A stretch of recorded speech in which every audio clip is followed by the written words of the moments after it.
Seperti biasa Anne bekerja dengan hati yang bahagia dan semangat hari itu. Tetapi semua berubah dengan sangat cepat saat negara api menyerang. Perut Anne rasanya seperti diputer-puter, kemudian ususnya dipelintir. Badan pun terasa panas dan dengan seketika terasa dingin. Wajah menjadi pucat karena tak kuasa menahan efek dari perut yang mules karena waktu mandi pagi belum boker. Dengan badan tegap dan langkah yang cepat, Anne segera menuju ruangan bertapat toilet.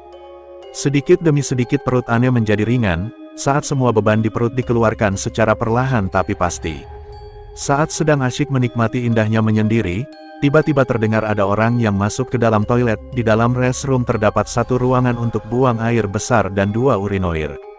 Kemudian terdengar suara, SSRR, dari urinoir, yang berarti ada yang telah selesai buang air kecil dan terdengar langkah orang itu keluar. Tidak lama, terdengar lagi suara orang yang datang. Dan dengan santainya Anne menunggu apa yang dilakukan orang itu. Mungkin dia mau kencing, pikir Anne. Tapi kira-kira 15 detik tak terdengar suara apapun dari urinoir. Apakah selama itu dia kencing, pikir Anne. Tapi Anne merasa ada seseorang berdiri di depan pintu toilet yang Anne pakai, dan dari pintu terlihat samar-samar bayangan orang berdiri. Pintu toilet terbuat dari kaca tapi buram. Mungkin ini orang mau boker juga, jadi dia nungguin, pikir Anne.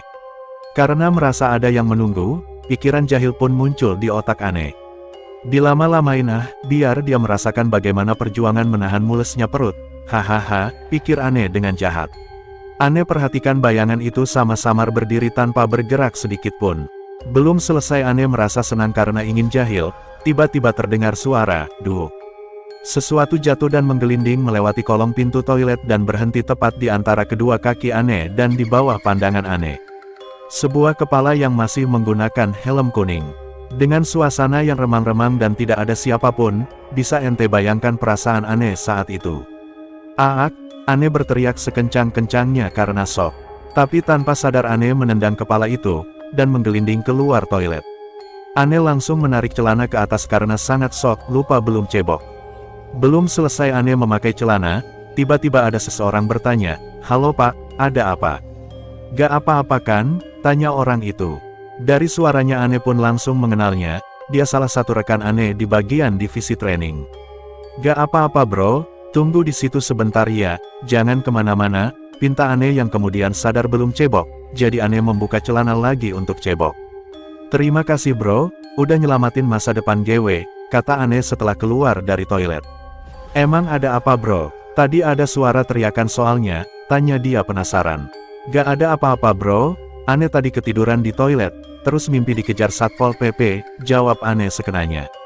Sebenarnya semua orang kantor tahu tentang hantu si merah dan si buntung, tapi kali ini Anne harus berbohong agar tidak menciptakan ketakutan bagi orang lain yang ingin ke toilet.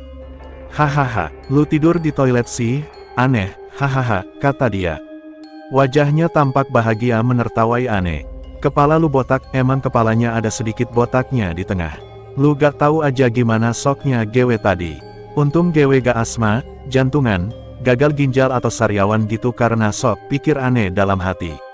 Setelah kejadian itu, Anne jadi berpikir tuh si buntung sama si merah sebenarnya mangkal di mana sih?